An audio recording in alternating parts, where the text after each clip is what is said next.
So are we We're not live. live on We're live Podbean? on. We are live on Podbean, and we're live on Facebook now. Okay. Yep. Gotcha. So both. So you're on video. That's why I was asking if you were able to like share your screen on TikTok live, so we could actually maybe finesse it, and you are live on your TikTok where we could see both of each other, your fans, and then you could you know what I'm saying, stream it on that as well. But it is what it is. If we had more setup time, I probably could have made something happen with I the think we could clapper. have. I think we could have too. But this So conversation will get us shut down on TikTok real quick. why? I don't think this is gonna be a bad conversation at all. I think Oh, it's gonna be people a good. report it. Oh my gosh! Yeah, Really? it's ridiculous. Yeah, dude. That's why. Like I always tell people, like you got to be really careful what you say on there. Like it's wild because the stuff we're going to be talking about in this show. I mean, we're going to be talking about mental health aspects. Mm-hmm. You know, firearms things. That would get you shut down over on TikTok. They censor way too much. Yeah, that's bullshit. So, It is. all right. So our topic today is something that you and I have discussed before. And hold on, let me move my. I got so much stuff back here.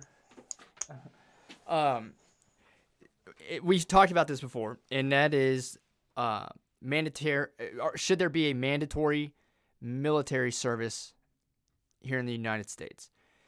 I want to start off by saying this. Let me say, because I know there's going to be so many different opinions, either for or against it here. My overall opinion, okay, is that, oh, hey, Richard Redmond, thank you for becoming a supporter to the podcast.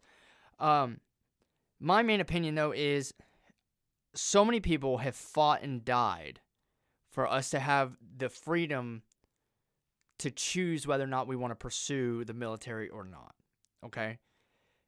My other view on this as well is I don't want to do anything that will diminish the quality of our military. One thing that makes our military so great is the fact that it's 100% volunteer.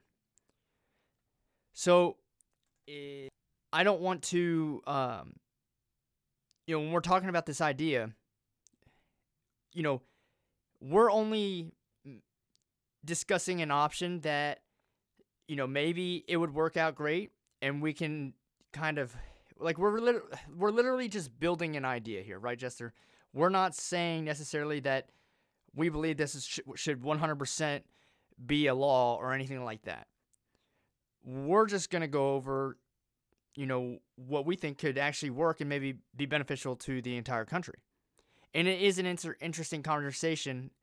And I know that when we had this conversation last time, and I said I wanted to talk about it on my show, you wanted to be here for this topic. And I wanted it to be between you and I, without a whole lot of other people chiming in. But go ahead, Jester, and, tell us what your opinion is on a mandatory military service in the U.S. My opinion on this, I think that it is something that should be a thing. You said in the beginning of this, we're not trying to say it should be a law or that it should be a thing. We're just kind of bouncing ideas. But where I sit from is I think that it should be a thing. Mm-hmm.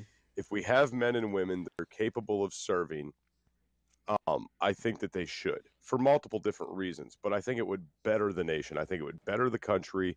I think that people coming out of the military would overall be better people.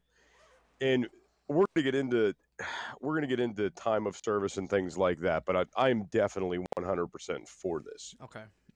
Now, hold on. I'm getting a notepad out here because I want to write some of this down. Actually, let me do this. And this is for GP man right here, since he threw out what he threw out in the chats. I haven't seen what he. All right. I haven't seen what he put down, but so, all right. Here's what I think, though. If you were to do this, all right. The one thing, like I said, the two things, okay. Well, the one, I don't want to hurt the integrity or the quality of our actual fighting military. All right. So, like I said, what makes us so great is we have a 100% volunteer fighting force. That means that we can send them anywhere to take care of anything, and they know that they signed up for that job. It was their choice. So the way to get around having a mandatory military service and still have a 100% voluntary fighting force is the mandatory years that you serve, like that. I think it should be 1 year. If we were going to do this, it'd be 1 year. Everyone goes through boot camp. All right. Everyone does everything that boot camp entails. And then when that's over, they don't go fight. The kids that were going to go and volunteer for the Marines or the military in general out of high school anyway, and they want to go fight, then they go through boot camp with everyone else, but then they go and do all the combat training and all that stuff, and they can go to the front of the line, right, and go a different route. That's fine. So I don't want to take away that option for them, the ones that actually wanted to join the military and be a part of all that. But the ones that it is still, the mandatory part, they would not be sent overseas to fight. So I want to make that clear. No one that didn't volunteer would be sent overseas. I think that's a big thing to let everyone understand with this. That's just my opinion. But go ahead, Jester. So when we had this discussion before, one of the things I kind of think we came to a mutual agreement on was it would be 1 year of service, right? People would be able to go in, they would go through boot camp, they would go through their AIT, and after that, they would be kind of bouncing around doing state jobs, jobs within the states, not state jobs, but jobs within the United States. They wouldn't be getting shipped out. Yeah. But here's the thing, how you brought up that people that would be going in that want to go fight overseas that are signing up, even if they went in for the year, for that first year and then had the option to re-sign, because a lot of people want to go in and then they get the idea once they get there, hey, this isn't for me. Exactly. This isn't what I thought it was going to be. This isn't what I want to do. So that's the big thing with this too, is it weeds out a lot of people. And something I want to throw out there really quickly to anybody listening to this show, you may think this is a bad idea. You may think it's a bad idea to just have this be a thing. Could you imagine if this was a thing in Ukraine and those citizens that they were giving rifles to right now already had military training? Do you know how much better they'd be off right now? Yeah. Well, I think a lot of them did, just throwing that out there. I think a lot of them did. Well, I'm sure. Yeah. Yeah, I'm sure a lot of them did. But imagine having that power within our citizens. If we were invaded, a majority of the country has military training. A majority of the country knows how to use a rifle effectively. They maybe know how to use comms. They know how to take orders. They understand rank and command, and they know how to fight. And that's important. Imagine if we got invaded, what an asset that would be to us. Yeah, well, that's also important too. And I thought about that before we started the show. In North Korea, and I'm not trying to compare us to North Korea, okay? But if we were to go to war against North Korea, they have like a standing fighting force of like a couple million people. But their reserves is almost the entire country, because every man and woman has to serve in the military. Has to. Mandatory. And I think it's for like between 7 and 10 years service. So you have to remember that they all have that experience behind them. So you'd be fighting almost the entire country. I also think that... Right. Go ahead. I was gonna agree with you, and I was gonna say, Michael, there is no comparison with us to North Korea. They actually have a good leader there. Stop! You can't. This is being published. Oh my gosh, YouTube's gonna kick me the fuck off for that comment. But in all honesty, though, here's what I think it would look like. We already force our kids in America to go through 12 years of school. And all it would be basically doing is adding on one more year at the age of 18 and 19, or, after your senior year. Here's the difference. They would be paid for the year that they're in there. It's not an unpaid deal. Everyone would be paid. It may be that we pay them, $35,000, $40,000, whatever it is, okay? They get paid that for the year. Here's how I think we should do it, though. Everyone goes to boot camp. All of their food is paid for. All of their medical is paid for. All of that is paid for. and we withhold that salary until they finish the year. When they finish the year, we will be setting our youth up with a chunk of money to go help pay for college, or to go and start a business, go invest in real estate, whatever it may be.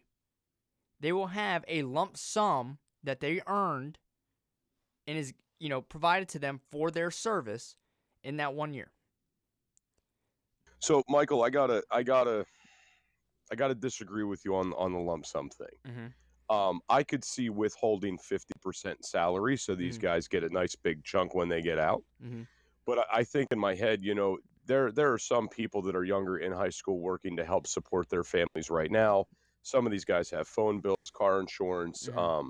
Maybe they have things going on that they're paying Okay, I for. get that. So Yeah. so I definitely withhold 50%. Mm-hmm. Being that all their expenses are paid for, withhold 50. So say Okay. these guys are, say that they're going in and they're getting the 35 or they're getting 40,000. I mean, getting out with $15,000 to $20,000 in the bank is setting you up pretty well for an investment opportunity. Maybe to pay off bills, put yourself through a trade school, things like that. Definitely. I think it would be a good stepping stone for people in life. I mean, there's a lot of something that I did want to throw out this, about the age of getting out of high school. I know that there's kids out there that are in high school that can't wait till they're 18 to get out of their parents' house and start working and move out because maybe they're in an abusive household, maybe their parents are, alcoholics, whatever the case may be. A lot of these kids are getting stuck working minimum wage when they get out of high school. Mm-hmm. And they're doing it trying to get through school. It's hard. So how beneficial would it be? You get right out of high school, you go right into this program, everything's taken care of, and you're getting a nice little paycheck along the way. So things are covered. Then bam, you get out at the end of that year, you have a nice chunk of money in your pocket to start off life with. Yeah. Here's the other thing. There's a few. Look, there's a lot of benefits in this. I don't see a lot of negatives to it. Okay, so, you need to withhold some of that pay though, and the incentive needs to be where they get a majority of that pay at the end of that 1 year, because if you don't, I don't think it will be spent smartly. Right? They're still kids. And you need to have a way to have leverage against them and all the liberals that are out there saying, oh, we put kids in debt and with this college and all that stuff, blah, blah, blah, blah, blah. Well, now you serve for a year, and you have a good sum of money to go and pursue those dreams when you're done. Here's a few things I think it will do.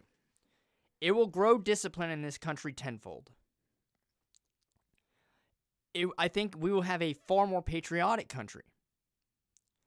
We will be with people that are different from us and around people that are different from us. And we will learn to see people as equals, because the rich will not be exempt from this. The poor won't be exempt from this. Black people won't be exempt. White people won't be exempt. Every citizen will have to do it. We'll have a healthier... Michael... Go ahead. Michael, something I want to say, what if it would also be mandated, and I know we're on the thing of, our citizens doing this, but what if it would also be a requirement for people wanting to gain access to this country? I was going to bring that up. I was going to bring that up here in a little bit. Okay, I'm sorry. No, you're good. I'm sorry. Because a part of this is how to implement it, right? Like, because we don't have this right now. How can you go from not having it to forcing it on people? And I have an idea for that. But I do think that we'll have a healthier society. Why? Because they have to go through military boot camp. Whatever that entails. And I think people will, leading up into that, like when they get in high school, like, damn, I got to be in shape. And you're also going to teach them discipline and healthy habits while they're in there. The other thing is you have to take away all electronics from them, at least during the boot camp period. So what is boot camp? Like 12 weeks, 12, 14 weeks? Well, Michael, let's throw something out there. So boot camp's 9 weeks, I believe. Okay, for all our listeners out there, I'm not prior military. I don't claim to be. Mm-hmm. I have a lot of friends that have been through the military, so I've picked a lot up over the years. So I do believe boot camp consists of 9 weeks, but your first week is an orientation. After that, you go to AIT. I think you Um, just do it 12 weeks then. Everyone does the same, no matter if it's well, Navy, yeah, Army, whatever. Just make it 12 weeks. yeah, you 3 months. you could, but so the thing is now, the uh, the people going through boot camp now, and I don't know if it's the same throughout every branch, but I'm pretty sure a lot of these guys have access to electronics, excuse me, to be able to call home, check in with family, things like that. See, It's we can have getting phones. it's getting more laxed. We can have phones, but not cell phones. If they want to call someone, it has to be like jail almost. You know how you take turns with the little payphone. That's how you call people. You know, this is important. You know why? Because it will get people away. You know, especially kids who's so dependent on electronics. It will get them away from that. They'll learn how to talk to people and conversate with people around them, and not always texting people. And it'll also probably teach them that they don't need everything right there at that moment, right? Like, oh, I can't go on Google and figure it out. I can't go on, this thing and order food, right? That's because we're also weaning them off of dependency of this stuff. Right. And real quick, Michael, GP Man 45 says in the comments, Army boot camp is now 10 weeks. So I think for this, we make it 12 weeks, 3 months. You have the 1 month orientation, and then you have 3 months. Now, once they get done with boot camp, all right, we provide them a list of trades, be it electronics, it could be plumbing, it could be a whole variety of different things. It could be computers, it can be anything that these kids want to pursue. And for the next 9 months, then they're being trained in something along those lines. All right. So, Michael, so we have AIT now, which is along those lines. Like, you can select a job, you go and get your training for it. But I'm just kind of wondering, in anybody that's military out there, comment on this and tell me what you think. So every branch of the military has a different boot camp, right? And the Marines are the worst. Once you go through Marine boot camp, if you decide to go out to any other branch, you don't have to go through their boot camps, right? What if you had one, like, let's not call this the Army, the Navy, the Marines, like, let's not do that. What if it was one generalized boot camp that you could move into other branches after that? Like, you go through this boot camp and then you decide, hey, I want to go to the Marine Corps, or hey, I want to go to the Army, hey, I want to go to the Air Force. What if it was one set thing, and then you could select a branch after the fact, and this boot camp counted for that? You could do that, but then it needs to be, what's the hardest boot camp? Marine Corps? It needs to be that boot camp then. Oh, yeah, I'm not saying to make this a breeze. Yeah, no. It needs to be the hardest one. It needs to be 12 weeks at least, because it's a disciplinary thing, okay? And it's a making people do hard things thing, and learn how to fight through things and do things that they don't want to do. I mean, we force kids to go to fucking school for 12 years. And what's wrong with having another 12 weeks that's extremely difficult on them? Physically, mentally, everything. We will have mentally tougher people and physically tougher people if we did this. Well, Michael, we're also right now psychologically manipulating kids into going to college. Yeah. Like that's something else we're doing right now. We're psychologically manipulating kids to continue careers in sports and, get into college based on athletic scholarships. Mm-hmm. So, I mean, we're pushing these kids in a direction as it is right now. Society has been designed to do that. This is a system we put these kids in. So I don't think this would be a bad idea how you're talking about getting kids in there and toughening them up, making them, stronger mentally, stronger physically, having a healthier society. Because you got to think too, when they're going through boot camp, I mean, you're talking regulated diet, tons of exercise. Mm-hmm.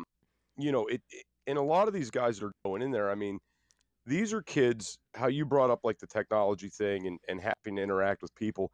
You got to think about how sheltered our society is now. Mm-hmm. Everybody lives their life through a cell phone or a keyboard, and mommy and daddy protect them, and child services protects them, and everybody's protected, can't have their feelings hurt, all this stuff. And frankly, everybody's becoming a bunch of pansies. Yep. And that's the thing, because you're going to get, here's what the fighting argument to this will be, Well, some people just aren't fit for that. They're not fit because we're not sending them to fucking war.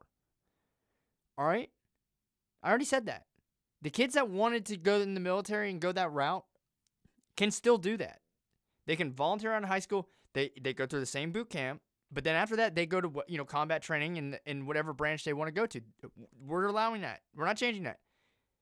Everyone else, when they get done with that 12-week boot camp, all right, will go and pursue something still under service, though, that will benefit them, be it some kind of trade. The kids that, let's say they had an athletic scholarship offer at a college or at a high school to go to college, they still got to do this 1-year mandatory deal. But you could also make it to where after they're done with boot camp, you give them 2 days a week off to go and train, or 3 days a week, or maybe they do half of the day training for the sport that they're going to pursue in college with that scholarship. And then the other half they're doing, learning the other stuff, where someone who's not going to be on the athletic scholarship, then they find something, some kind of trade that fits them. And here's the other thing, Jester. If we ever did get into a dilemma where we needed people to fight, like we were being invaded, what would we do first? We're going to implement the draft, right? If we implemented the draft right now, a lot of the people being drafted would have to go through boot camp and have to start from scratch. If we did the mandatory deal and we end up having to do a draft, well, pretty much everyone has already gone through boot camp. They've already, we're ahead of everyone. So it's also a national security benefit. So, Michael, something on that note I'd like to point out there. So for anybody out there that's still maybe like a naysayer and they're on the fence with this, imagine this is just like a citizen service, right? The government provides a lot for people who do not want to give back to society. Let this be a way for society to give back to itself. But how Michael brought up, if there was an invasion, the other, what if it kind of worked like this? What if after this 1 year, after you were done, if you would remain in a reserve program to where you would do kind of like the reserves do now, you would go in for training, like 1 weekend a month, and then you go for extended training a couple weeks out of the year, to where you kept up with this, you were able to earn rank, earn a little bit of side money, maybe retain a little bit of benefits from this. I mean, imagine if we had that bigger reserve force in case something happened. Mm-hmm. Yeah, absolutely. There's a lot of benefits to this. I'm not saying we should ever do it, but there are a lot of benefits. Now, as far as how would you implement this? Going back to what you said about people that want to come here, Jester, our trial run, and I firmly believe this, if the left wants to have open borders, and a lot of these people coming across here, men and women, are of military age. Every man between the ages of 18 and 35 that crosses our border illegally, when we catch them, we give them two choices. You can enlist in the military on a 4-year contract and go serve this country and show that you want to be here, and you will gain your citizenship when you're done, and you have to learn English too. Or you can go home. We're going to ship you back. And every woman between the ages of 18 and 35 that doesn't have a child with her will be given the same choice. And you start it like that, and you see how well it will work. Here's the thing. The people crossing our southern border that are men, military-age men, if they want to be here, then they'll want to serve this country. And if you aren't willing to serve this country, then why the fuck do we want you here anyway? And, what that will also do, the people that are running drugs across the country that are making so much money running drugs, what are they going to do? They're not going to want to be in the military. They're going to say no. Ship them back. The ones that, if you're not willing to serve this country, but you're wanting to come here so bad, you're willing to break the law to do it, we should give them that option. I'm 100% on board with giving someone who comes in here illegally the option to serve or go home. And you implement it like that, and that's your trial run with those people. And you see how well it works with them. You know, Michael, something else I'd like to throw out there too is, and we haven't talked about this aspect at all, I don't think. So this shouldn't just be for males getting out of high school either. It should be for male and female. Like there shouldn't be an Oh, no. exclusion. Yeah, This this is should be a everyone. man Yeah, only yeah. thing. Yeah, No, this this is is men this is and women. everybody. Yeah. Yes, Uh, 100%. Color doesn't matter. You know, race doesn't matter. Sexual or all these things don't matter. Mm-hmm. And sexual orientation should not be a factor in this either. Nope. When we get into like the trans and that sort of thing, that's more of a debate for the mental health side of this, which I'm sure we'll get to. Mm-hmm. Here's the thing. If you're physically able to serve, all right, and go through training, then you have to go. Now, if I'm not talking about someone in a wheelchair, we're putting them through boot camp, expecting them to freaking climb up ropes and shit. No. We're not. So obviously there's going to be exceptions. All right? And maybe we can even implement certain programs for them. So because just because you're physically disabled doesn't mean you're not going to be a contributor to our society either. So we can provide them during that 1 year some form of training as well. So we're not just passing them up. But every person that's physically capable of going through boot camp, you go that way. And this is a 1 year service. That's all it is. It's just like an extra year of school. Here's the other thing. How many riots did we have in 2020, Jester? We had a lot. How many times has the National Guard been called in for a natural disaster or to contain a riot or something along those lines? The people in this 1 year deal will be the National Guards that are called in to help clean up in certain areas of natural disasters, do riot control, do all kinds of domestic jobs that our National Guard would do. Sounds like I 100% agree with you. I mean, and just to go, I mean, to think about this too, the maintenance of things, right? Like, I'm not saying you put these guys out on road crews, but think about the cleanup after a storms. How much man hours that takes, and how many people are physically needed to go around and run a chainsaw and cut up trees after hurricanes came through. Having a force that the federal government operates to go back and show taxpayers, hey, this is what you've been paying for. Let us help you out with this natural disaster. Mm-hmm. I mean, to me, that's what's needed, right? And I think it would be very beneficial. And I don't know if this would play a factor in it or not, but a lot of the National Guard stuff is state funded, right? Mm-hmm. So I'm kind of wondering if this wasn't would this be federally funded? Would it be state funded? It'd be federally funded. And if so, how? Yeah, if it was federally funded, would this reduce state tax in any way? For the states that have state tax. I'm just curious. I can't speak on the state with the state tax. I will say this: no matter what state you're deployed in, it shouldn't be taxed at the state level, though. Your income in this 1 year program, since it's a federal program, it should only be taxed at the federal level. So if you're in California, you shouldn't have to pay more fucking taxes on the same salary as someone in Florida with no state tax, right?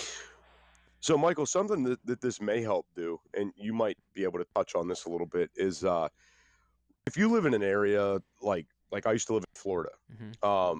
We were outside of a flood zone, but we're obviously not outside of a hurricane zone. So we had, there were certain things in the insurance for a hurricane. Like if a hurricane came through, mm-hmm. knocked a tree down onto your house, you had to get somebody out there to cut it up and fix your roof, things like that. The insurance company would cover the damage control or the cleanup, mm-hmm. right? So imagine how much, I'm wondering if there wouldn't be if insurance rates wouldn't go down, knowing that there was a force out there to help, clean these things up. And it wasn't just people coming out there and taking advantage of insurance companies when people are in a bad spot. Yeah, this is getting really technical as far as how it could be paid for. Because one thing you have to also understand is the cost in general, right? What would this cost the American taxpayer to fund every year in a continuous program of 1 year service for America's youth? That's a lot of people, right? I mean, it'd be cheaper than free college for everybody, Michael. Oh fuck yeah! Oh yes! Oh way cheaper. But we don't do free college right now. So you have to look at, if we were going to implement this, how much would it cost? The annual cost, and it's indefinite. But then you have to look at how much more Michael, productive would our country be with these people that are, being shaped by this program too. well, think about this though, Michael. Think about this aspect of it. You're putting people in here. You're instilling good morals and values.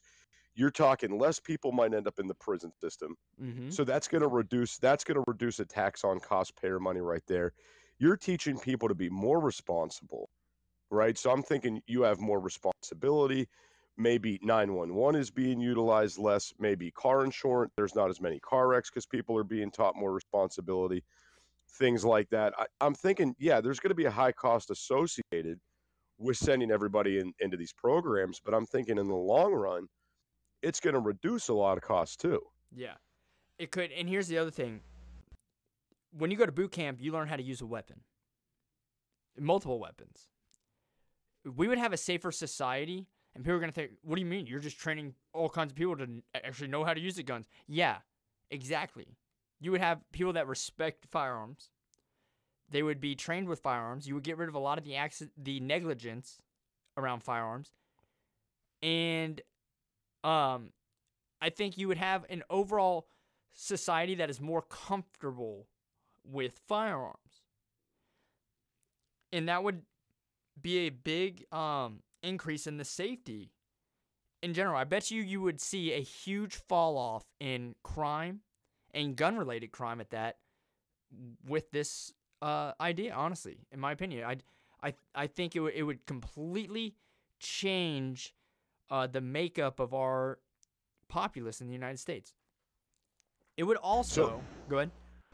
Well, I was going to say how you brought up, the whole firearms training thing. A lot of like action movies in Hollywood are where a lot of people get ideas from of what gun they want or how they're going to use that gun. Mm-hmm. They watch these guys reload. They watch them fill a magazine up.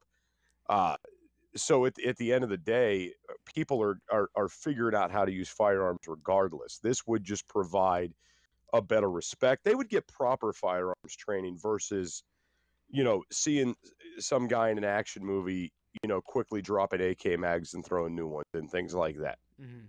They would understand the consequences behind these things, how dangerous weapons can be if they're not used properly. Mm-hmm. I think it would probably reduce a lot of accidental firearm deaths. Mm-hmm. I think it would get. Here's the thing too. Some kids drop out of high school, right? If you drop out, then you go immediately into this service. Immediately. I don't care if you're 15, 16 years old. Immediately you go. And it should be that you go for 2 years then. Again, we're not sending you overseas to fight. The only people that go overseas to fight anyone are the people that volunteered for this. So that's a big distinction here.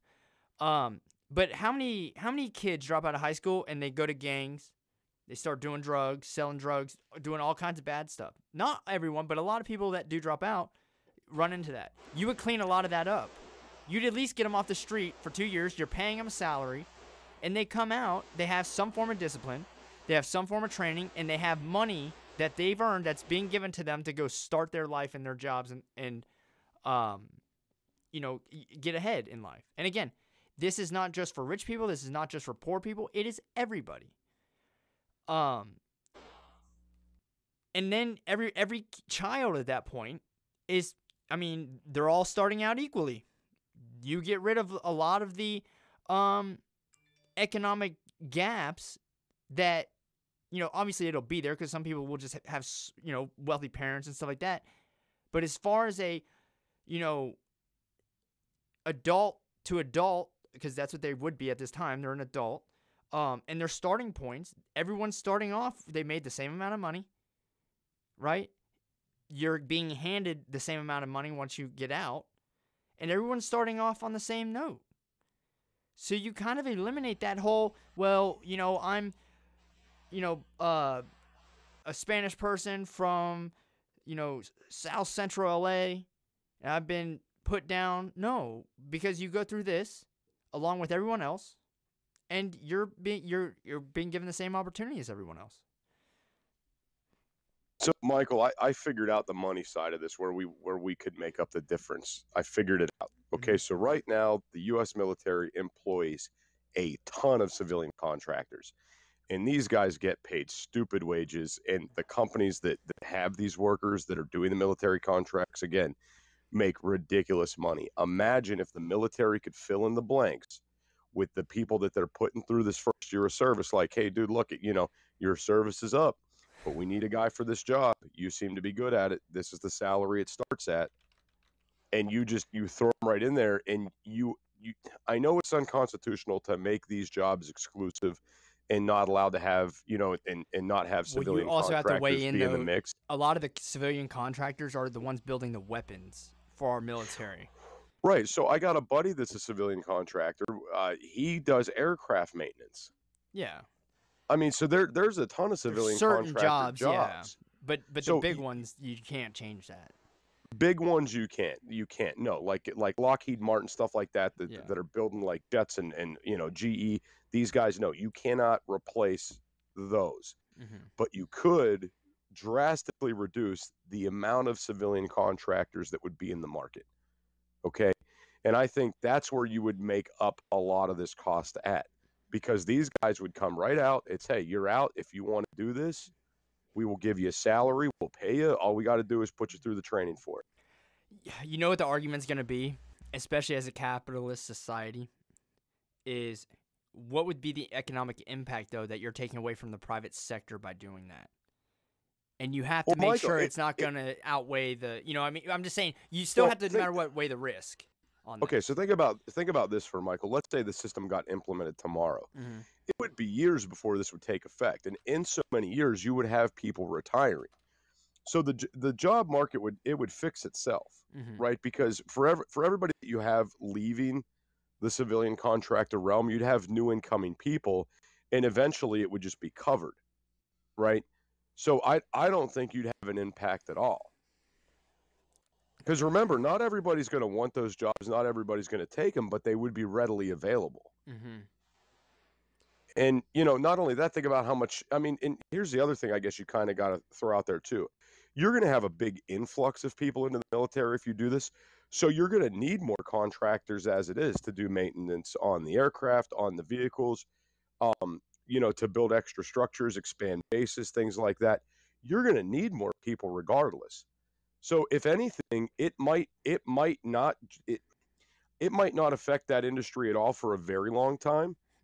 But you're gonna have more people. You're gonna have a stronger military, and you're gonna need these extra hands in the mix. And if we could provide those jobs to people who are going through this service versus bringing in high-priced civilian contractors and companies, I think it's a win-win. Yeah. There's so many benefits to this, honestly. The other big thing people need to think about, the Mormons make you go on a, what is it called? They do like a couple years after high school where they do some trip, like religious trip, the Mormons do. That's why a lot of if you ever, mission trips, there you go. Like when we played BYU in college, the guys we were playing against, we were, 21, 20 years old. They were like 26, and most of them were married because they went on these missions beforehand. A lot of them were all older than us. We're not taking 4 or 5 years of someone's life away. We're taking one right after high school for them to do this, and then once they're done, you then pursue what your college or whatever. Like, it's not going to change anything. The only difference is that you're going to go to college a year later. That's it. That is it. If you have a scholarship to go play sport in college, you're just going 1 year later. That's all. And we can implement certain things that will, once you're out of boot camp, allow you to, if you're an athlete, go and train in that sport and maintain your physical build and all of that stuff. Like, it can be flexible. But they're going to go and they're going to work for the United States. They're going to work for the people of the United States for all kinds of different things. Here's the other thing. Use them as border patrol and helping secure the southern border. different things like that. We're not turning them into a police system here. We're not asking them to do that. We're just saying that there are certain holes in society that we could actually have help. They could help fill. You automatically increase employment for that generation, that for at least 1 year. You're teaching them how not to be so dependent on everything. You are, again, the good habits, mentally and physically. I mean, there's just so many benefits to this. The only downside I can really see with it, if you want to, honestly, is, again, going back to what I said in the beginning, a lot of people have fought and died, leading up until now, for us to have the freedom to choose to pursue the military. That's the downfall, but I think that's a big thing to consider. It is a big thing to consider. There is one downfall that I could think of, and the downfall is, and this is more of a thing that comes down on our government. So you are essentially making a more powerful, stronger federal government in the process of this. So we would need good leaders. We would need better politicians than what we have now, because they would absolutely destroy this, right? They would take advantage of this, and it would be really bad for the citizens. But something else to think about too, how you talked about like bettering people's. Say that you're someone that wants to or you do come into this mandatory service, and one of the AIT jobs is getting a CDL and being a truck driver for the military. That's an MOS now. You could be a truck driver in the military. Mm-hmm. So that is something they'll train you for and put you out. Now you can do that. So imagine if that was one of the things we had with these guys. I mean, so you're talking about building a career within this 1 year service. You're talking about getting job training. I mean, I don't care if you want to be an electrician, a welder, a truck driver. These are all things we have an MOS for. Mm-hmm. No, there's a lot of military branches. Pest control's an MOS. Yeah. Right. So, why not go through and get that job training, get paid to be there, get the training for free like we're doing right now.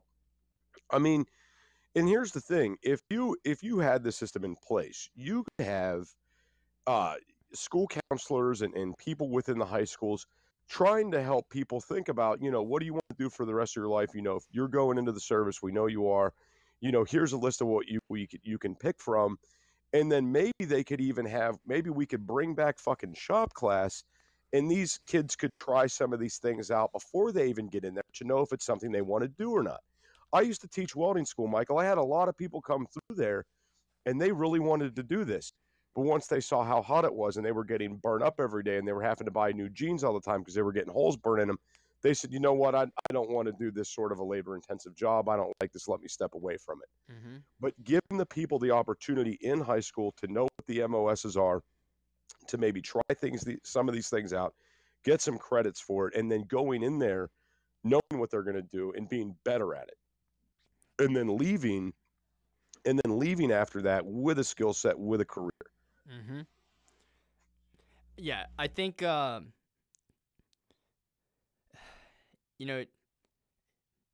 sure, like you said, right? We don't have military experience. We have an idea about like what boot camp's like, just from stuff that we've seen and stories that we've heard from people that we know have been in the military. Well, Michael, I'll tell you this. I went through a paramilitary academy, so I have a pretty good idea what boot camp's like. Pretty good idea. Not an exact idea, but pretty good. and I'm sorry, and I know that everyone has different opinions on this, okay? But I think everyone needs to experience that. When I say that, I'm talking about someone yelling at you and, making you uncomfortable. All right? Because some people go through life without having any uncomfortability. Everything is just nice and breezy for them. They don't suffer at all. Everything they're entitled. I think it would completely change the mindset of a lot of our society. You're going to learn how to associate with different people. You're going to learn how to be away from your phone. All right? You're going to learn how to take criticism. Because when you have a drill instructor, motherfucking you all day long, you're probably not going to care about someone, saying something you don't like. I mean, you know as well as I do, the guys I know that have been in the military seem to be able to joke around with each other a lot more freely than people that didn't serve in the military. Why? Because they've been around that stuff, right? They know, like, okay, when I got to college playing football, coaches started talking to you a hell of a lot different than when I was in high school. They would call you names that you didn't even know existed. But you learn not to care because when you got back to the locker room, you just laugh about it. It was a joke. You learn how to take criticism. You learn how to get yelled at. You learn how to deal with people that are assholes. So there really is a lot of benefit to this. And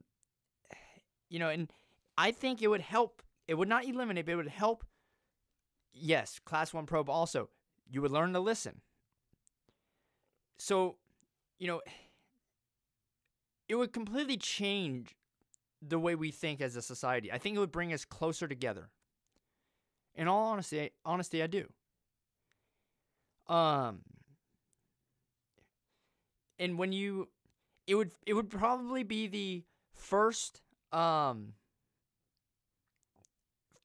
in the United States also where you could make the argument that is the first time a true equal program or legislation has been put into place, because everyone has to participate in this. Everybody. So I think that would be important. And everyone is treated the same.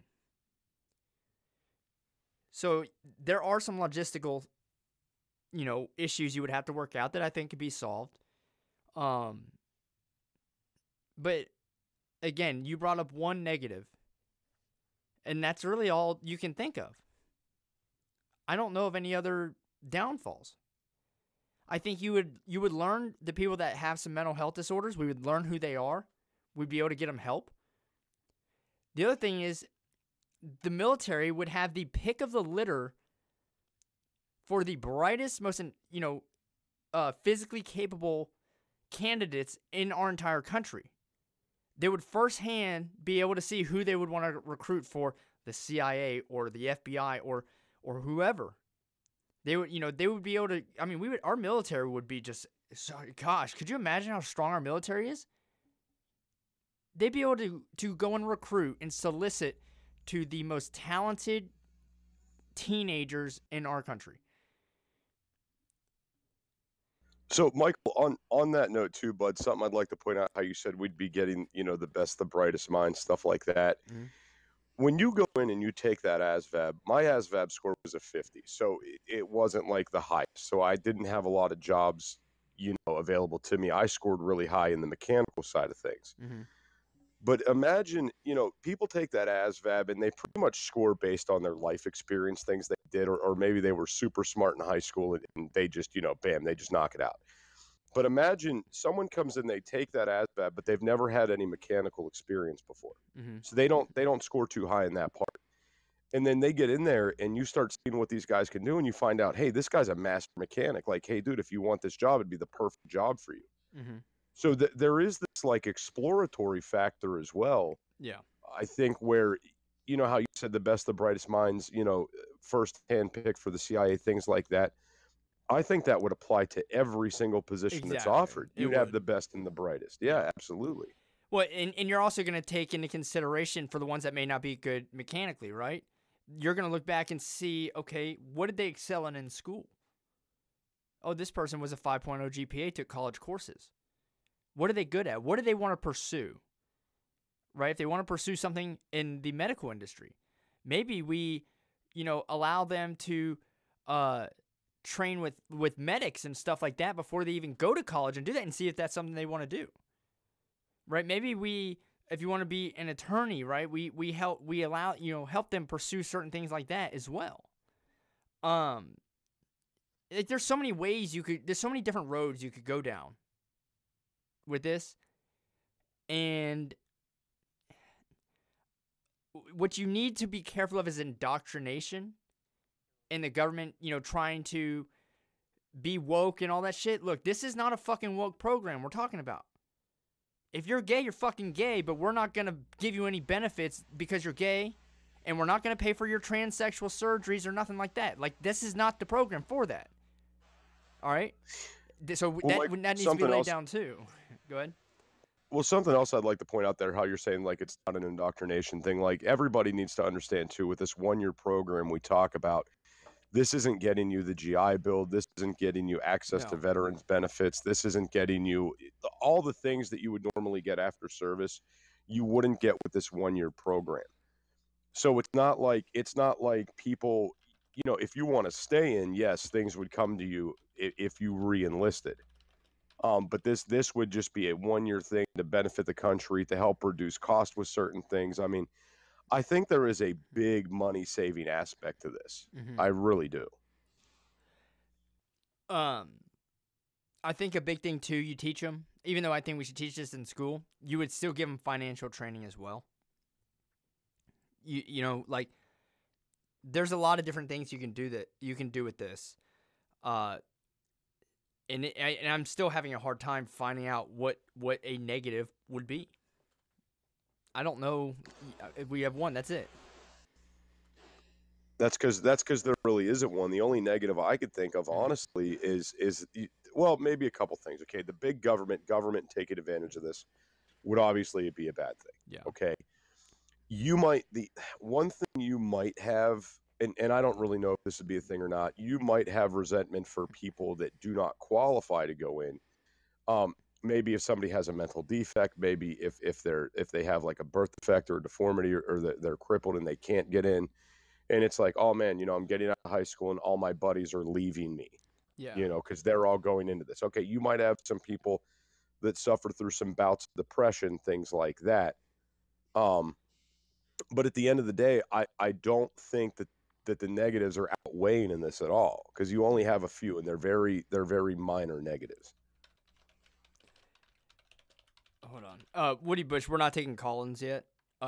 Here, give us about 5-10 more minutes, and I'll start taking some call-ins on this. But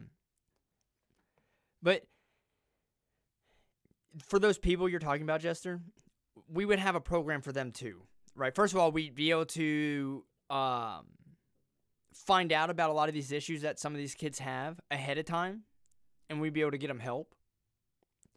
As far as maybe if you're crippled or something like that, right? Maybe we have a way that we can go and then train them and have them, see like, hey, you can be a productive member of society as well, and we're going to help you do that. Okay, so I could level with you on this, right? I mean, we're not going to have like a remedial military, like a Special Olympics version of the military. Like, we're not going to do that. Mm-hmm. But what we could do is, you got to remember, like, you got all these soldiers in there going through this program. You're going to need things. You're going to need administrative support. You're going to need like cleaning and laundry services. You're going to need vehicle maintenance services. You're going to need food and beverage services, cooking services. There's a lot is going to be needed, like a lot. So say that somebody is not physically capable. Say if someone has like, they got a really good head on their shoulders, they're smart, but they got like multiple sclerosis and they can't run the obstacles and they can't fight because they have a few issues, right? Yeah. So say if that's the case, you offer those jobs to these people so they could still be a part of it. They could still get some money. They could still have money when they get out. There is a benefactor to that. Yeah. But who are you to say somebody's not capable of something? Like, I personally, like, I run circles around 90% of the guys that I fucking grew up with, and I've been disabled from birth, and I've been through 30 plus surgeries, and I deal with chronic pain every day. But I just from my side, I think it would teach people more, like, what they're capable of, more than giving people disability checks and coddling them, right? Like, yeah. So, and Woody, I'm gonna mute you when So I think what we're getting at though with the disability thing though, Woody, is because the first 12 weeks is a military boot camp, and when I said military boot camp, I'm talking about like 12 weeks of what would be equivalent to like the Marine Corps. All right, so they're all going into the toughest boot camp. You have to be at least physically able to make it through that. That's where we're talking about so when you're saying who are you to determine that, like, there has to be, you have to be able to go through that because there's a big purpose to that part. So it's would very. you let people go, and if people thought they were physically capable, would you let them attempt it at least? Yeah, I think you could if they can make the case like, hey, I'm going out and running 2 miles, 3 miles a day, then yeah. I mean, if it's something that they feel they could do, we might as well help, allow them to try it. Now, if it's something that's like gonna be, could kill them or permanently like screw them up, I think you need to advise them like, hey, here's what you got to do. Do you think, is this possible for you? I mean, there's a very easy way to solve this, and we solve this with a PAT test. This is pretty much what every police department and sheriff's office has around the country. It's a PAT test. It's an acronym. It stands for Physical Abilities Test. All right? You make these guys sign a waiver before they take the PAT test. Okay? Jester, I see 300-pound cops. You're telling me that that's good enough? Okay, but you got to understand something, though. Like, these 300-pound cops, they weren't passing these PAT tests when they got hired on and they went through the academy. They're 300 pounds now, right? In the sheriff's office that I used to work for, there were guys that were getting too big and had to go do the PAT test again, and if they couldn't do it, they couldn't work. So I mean, that's all you do. You give people a PAT test, and it's not like, it's not like we're calling out and saying if you have a disability, you can't be a part of this. But if you're someone that can't make it through the PAT test and you still want to, help your country and serve, we could have other jobs available to you. Yeah. Absolutely. One experience that struck home for me was when I wanted to join the fire department, and they didn't want to let me go through the testing and the physical testing and all of it. And I said, like, why wouldn't you let me do that? If you need me to sign a waiver, whatever. But I fucking schooled 90% of the guys that I was with, and I've been on the fire department for 10 years, and I put out more fires than most of them in their 25-year career, right? Yeah, and I get that. So I mean, you could, if you can make the case, like if you're borderline, where maybe they need to be more lenient on who they're letting in with certain things. Now, if you're more lenient about certain physical inabilities, but you can still make it through boot camp, then we have to find a way to help those people, right? Like if someone was taking a medication for something that they need, we need to make that available. So boot camp, even though it's tough, we would make it a little bit more lenient on that aspect, right? Here's the other thing is, here's what you would run into. I just found a negative, all right? During boot camp, I don't know exactly how the Army handles it or the military handles it, but if you're hurt in boot camp, I believe they got to pay you. You're going to have a lot of people getting hurt naturally because, I mean, hell, you get hurt when you go for runs, right? And you could have a lot of people coming back after they get done with that 1 year saying, hey, you guys have to pay me disability for the rest of my life because I'm hurt from boot camp. So that could be a big downfall because you are forcing everyone to do this. And if they're hurt from something you were putting them through, it's not necessarily their fault. So that'd be your negative. That'd be your drawback, and you'd have to figure out a way to deal with that. Well, so Michael, we figured that out now. So when we have people that get injured, they basically sit out on the sidelines until they're healed up and they can continue basic training. Yeah. Or if it's bad enough, we medically discharge these people. And you could be mentally discharged right now in the military for a lot of different reasons. Okay. You can get discharged and you could get sent home. Yeah, but what I'm saying, so like what Scooter said, right? They then you receive disability payments for if you're like disabled for the rest of your life. The military is on the hook for that, and the government's on the hook for that. And now, if you have all of these people going into this program, you run the risk of a lot of people becoming disabled, and you being on the hook for it. Right, but at the same time, I mean, you got to think that's why we have the PAT test. That's why there's that physical abilities test, so we know what people's limits are.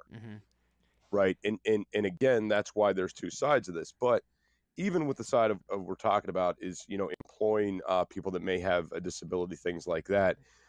The structure side, the ranking side, the self-reliance side, that should still be something that's pushed. Yeah. But there is a limit because you can't take this from being military to a fucking nursing home. No. So there is a limitation to this. Oh no, you wear a uniform for the full year, okay? And you also have to maintain that physical fitness for the entire year. You're doing PT tests every day. All right? You're getting up, you wake up in the morning, you do your workout, mandatory, every day for 1 year. Like I'm talking about you're holding people they're on, it's like being active duty military. You're just not going to get sent overseas. You're working here in the United States and taking care of things that need to be done here. Right, and again, just to touch on this, people that are coming in that are maybe not physically capable of doing a lot. The administrative side of this is going to be off the chain. Mm-hmm. I mean, you got to think about the paperwork that's going to be involved with this. Payroll is going to be a nightmare. You're going to need a lot of people in there that are very capable. So, say you're one of these guys that, you're one of these guys that's, not very physically capable because you have some sort of a disability, right? Let's say that's a thing. And I don't want to keep pushing on this too long, but one more thing I got to say is this. A lot of the people that are like that are kind of, I don't want to say everybody and lump everybody into one category, but these are the guys that are at home playing video games and they're on their computers all day. They're not going out playing basketball. They're not on the football team. So we tend to see a lot of these guys get very good with technology. They get very good with this side of things. Yep. Right. So, and I'm not, again, I don't want to put everybody into this category, but you might find these guys succeeding and finding a good sense of purpose in life. Because now a lot of the thing, one place you're for sure to find people that are like kind of disabled working is you seem to find a lot of people working in the fast food industry, right? Because sadly, the jobs just aren't available to them. So these guys end up working in retail. They end up working fast food. They end up working like really shitty jobs. Okay. So imagine if we could provide a better window, a better door to their future that says, hey, like I have a cousin who's got some mental issues. Her whole life is going to be working fast food. There's not really anything else she can do. But she would be capable of going into this program, getting some structure, being more capable, and working in the food service side of this. Right. So that's what I'm saying. It's not like it's not like I'm being a dickhead saying, no, not everybody can do this. Like, no, you absolutely can, but there are limitations and people need to know what these limitations are. And if we're not putting out there what these limitations are, you're creating a false reality for people. And that's not good. But again, I had to throw that out there. No, I get it. Damn it, what, I had another point to make on this. Oh, the healthy part and making them work out, do you know how much depression would be cured? Do you know how much more self-confident people would become when they're in shape from this? Jesus. I mean, you would have a bunch of stout men and women walking around that are confident in themselves. They're in shape, right? They look better. They feel better. Your mind's Heart attacks better. would go down. Yeah. Oh God. Yeah. Well, the health benefits alone, would be just. I mean, it'd be crazy. Michael, I think I figured out why this is not a thing. It's not profitable in the medical industry. It's not profitable in the medical industry. This keeps government from siphoning money into different places where they say they need it to go. This is going to reduce insurance costs. It's not profitable. For the private sector in any way. There you go. That's where you make it up. I asked earlier, I said, well, how do we find out how much this would cost and what would be the benefit? You would reduce medical expenses and medical spending in the United States so much it would almost pay for itself, I bet you. I guarantee it. And that would allow us to take care of the people that need medical help the most. It would. So I bet you could go through and run the numbers and make a freaking damn fine case on, yeah, we're going to be paying these people a salary, so it is going to cost money, but it's actually saving so much money in these other areas that it could end up saving the government a substantial amount of money. Well, Michael, here's something I'd like to throw out there, and I'd like to get Woody Bush's comment on this as well. So right now we have a lot of first responder jobs in this country. I mean, you have EMS, you have fire, you have paramedics, you have all these different things. Imagine if some of these guys could pick up slack in their local areas, like, where, because you're going to have bases popping up everywhere. The more people you put through this, like, you're going to need to expand bases. You're going to need to add more. So imagine if these guys were able to pick up local first responder jobs. And I'm not saying absolutely everything, but when it comes to, if you have somebody training to be like, if they're training to be an EMT, why couldn't they do ride-alongs and give a helping hand? Yep.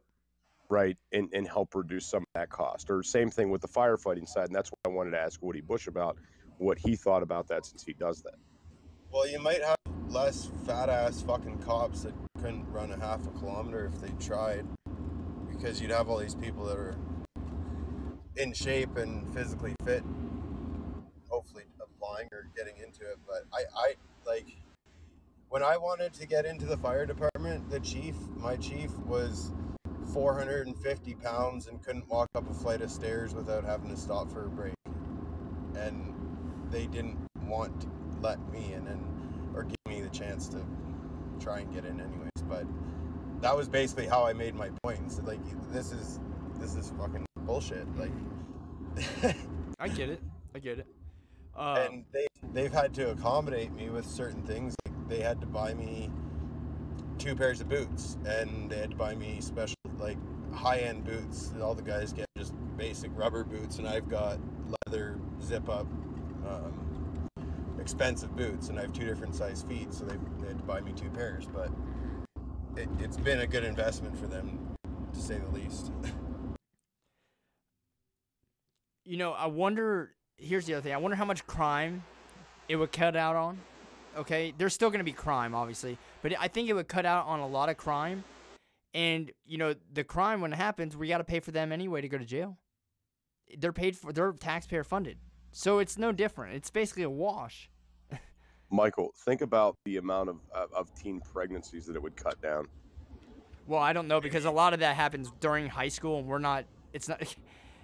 Well, I'm just saying, someone gets out of high school. If you're going to this program for a year, you're not getting it in. It may cost more, though, because I'm sure there will be something in place that says, okay, if you have a daughter or a child in high school, right, especially women, like, you're exempt. So you'd probably see a lot of women getting pregnant to avoid it. So you would have that problem. No, I don't know. I mean, because on one hand I could see that, but on the other hand, if you got people that are serious about starting their lives, but I don't know, especially at first, a lot of people wouldn't want to do this. It would take a while for it to be accepted. It would take a while for it to be accepted. I think you'd have about 5 years. Yeah. Maybe you create an incentive, so if they make it through the fucking year, they get a gun given to them or something. Then you got more people out there with guns, and crime would go down too. Well, that too, but the incentive is we're paying them a salary for this, and they're gonna get the majority of that salary at the end as a lump sum, so they can go and start their lives with a good amount of money. So that would be the incentive. So, Michael, here's something else you could do. Okay, say if you do something to where you can't get into this service, take it right away. Right?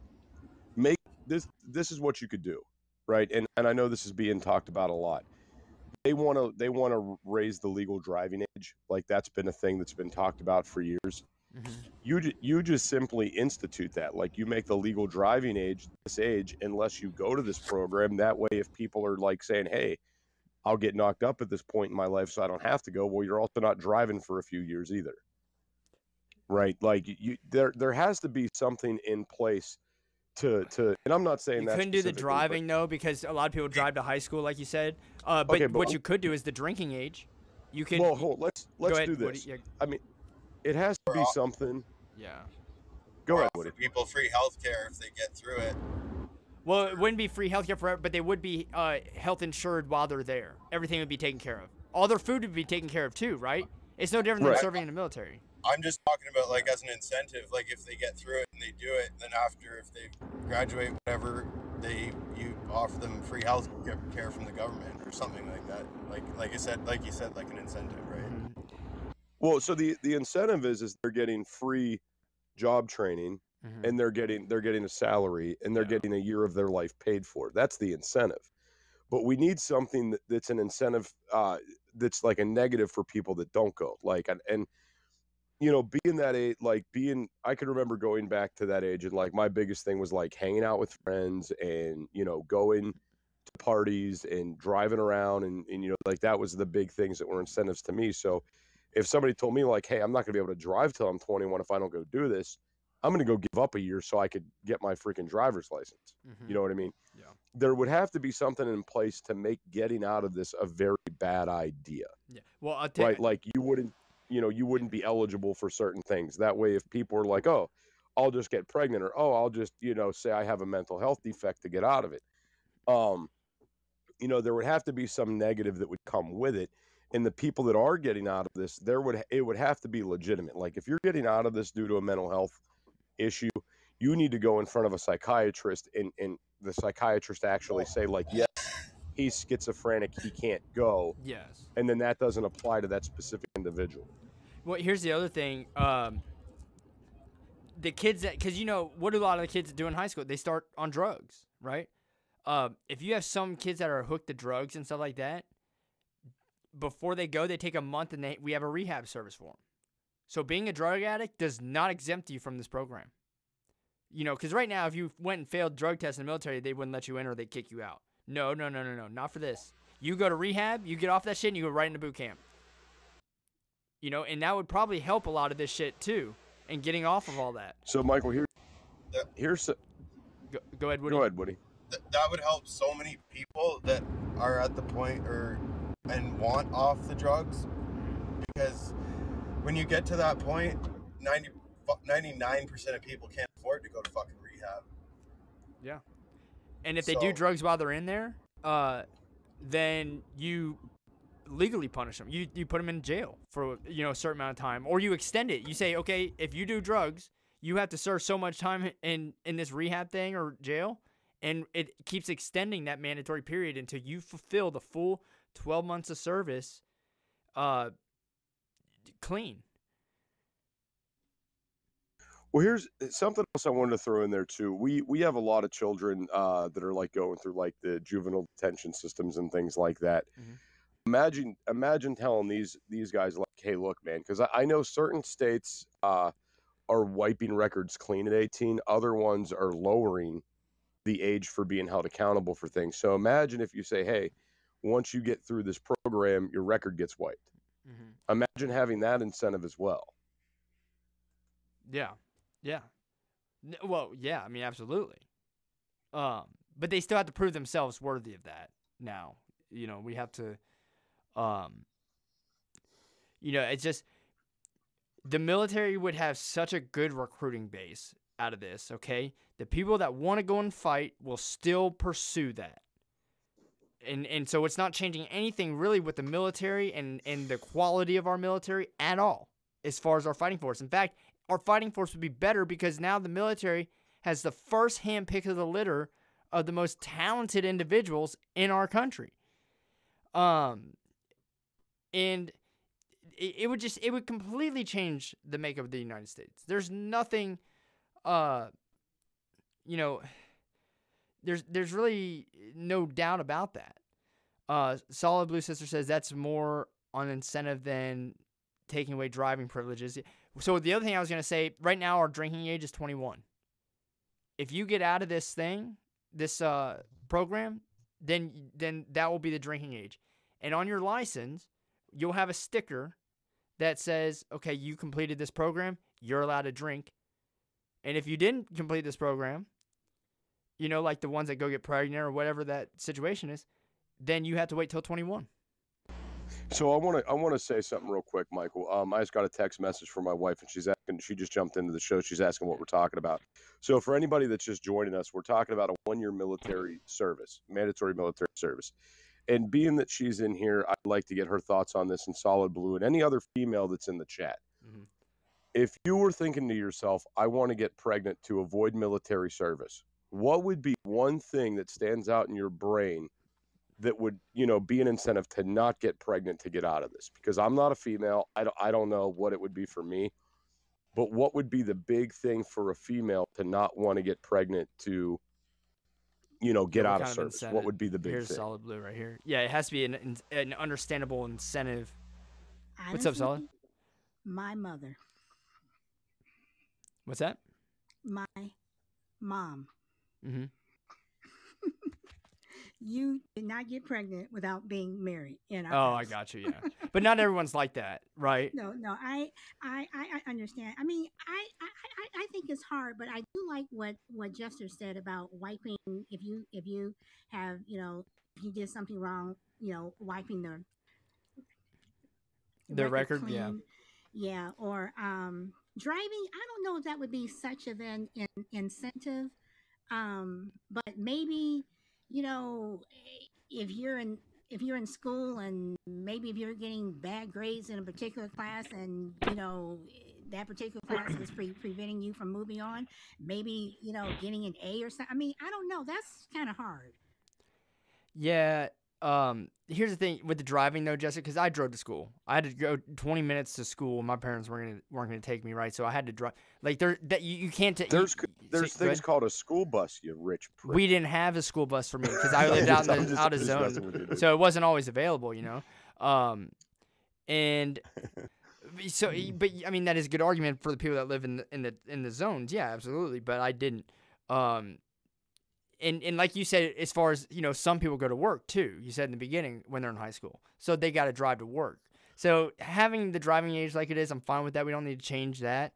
There has to be, what other benefits are there? I mean, you had the drinking age. You could enforce you can drink once you complete the program after that year. So that'd be 19, 20 years old instead of the 21. But if you did something that kept you from being a part of it, then you would have to wait till 21. You could say there's a lot of they're not going to have the medical insurance for one that they would get in this 1 year program. They they're not going to have the salary that they would have received to help them pursue a business or a school. There's a lot of, so like your wife said, none of this is affected. Mike. Good. Yeah, one of the things you have to think about when you look at those things to the military, they have still quite a few girls who get pregnant, a lot of guys who become unwitting dads in the military just because some places you're stuck and isolated and people like to play around. Oh, you yeah. know?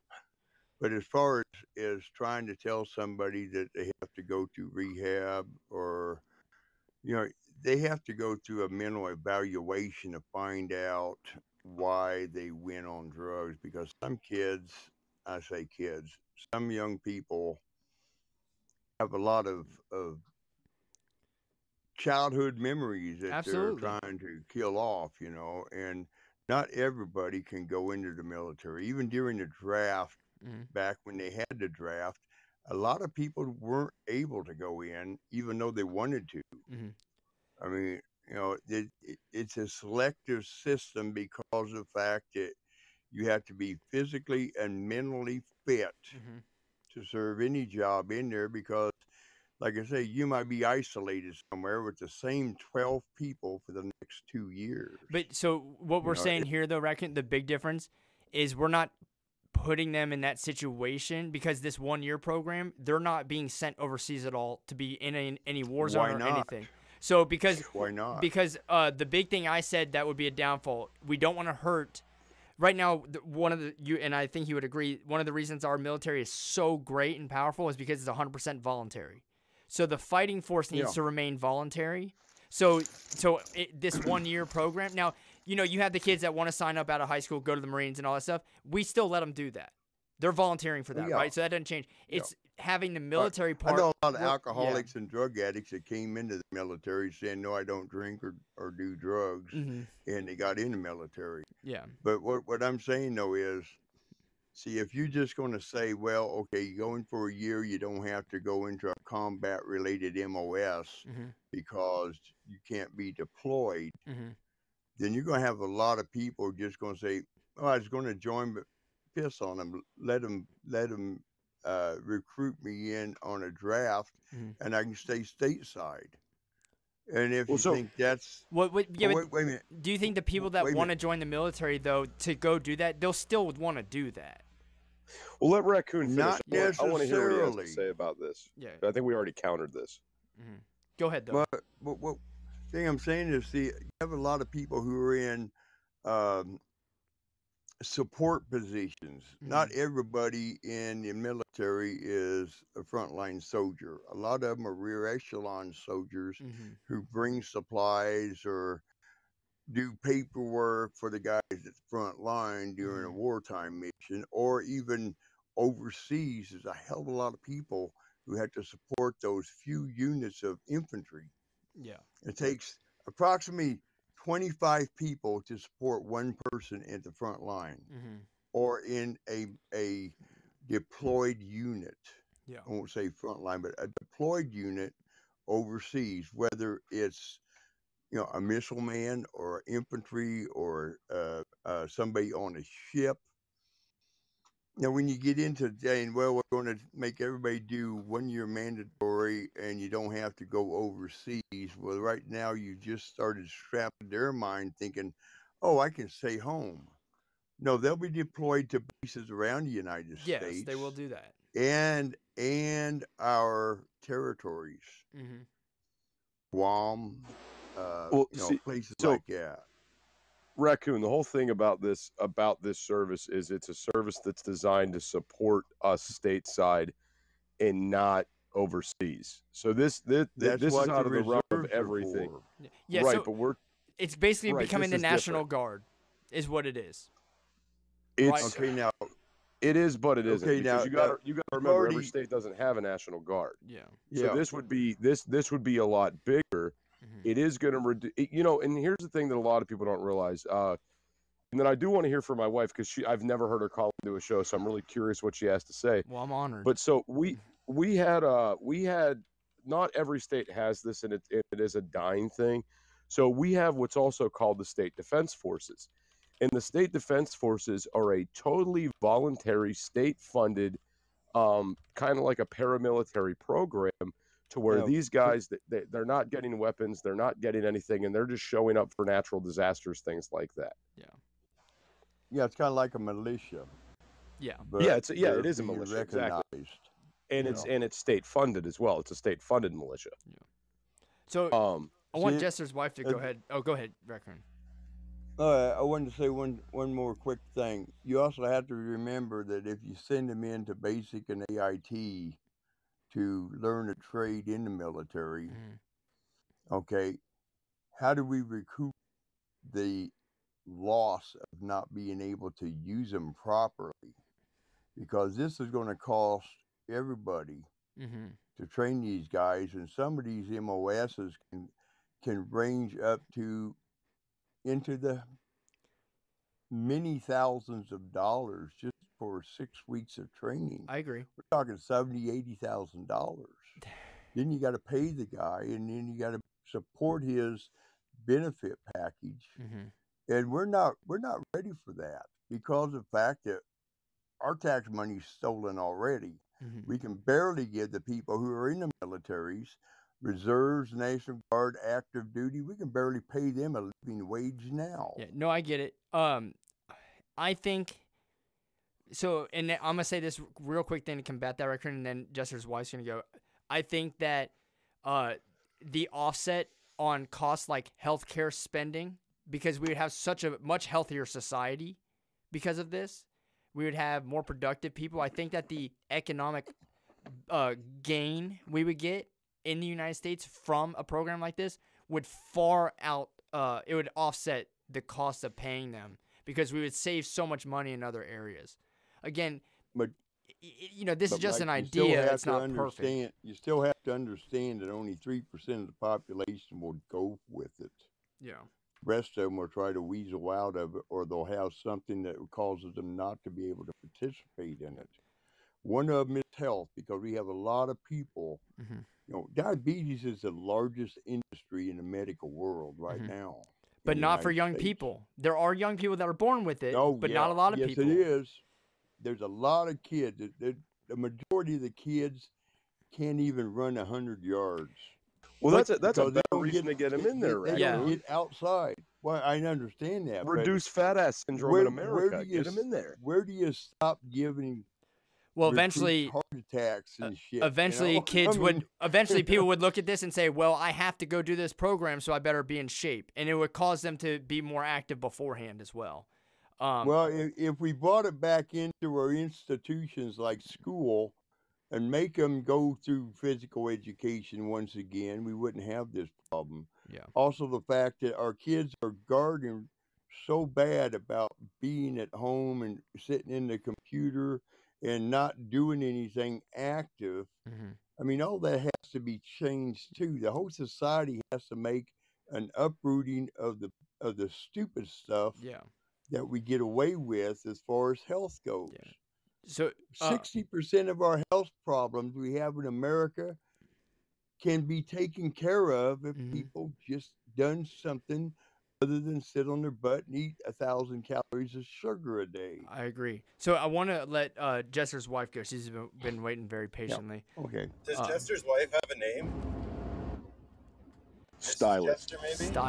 Stylist.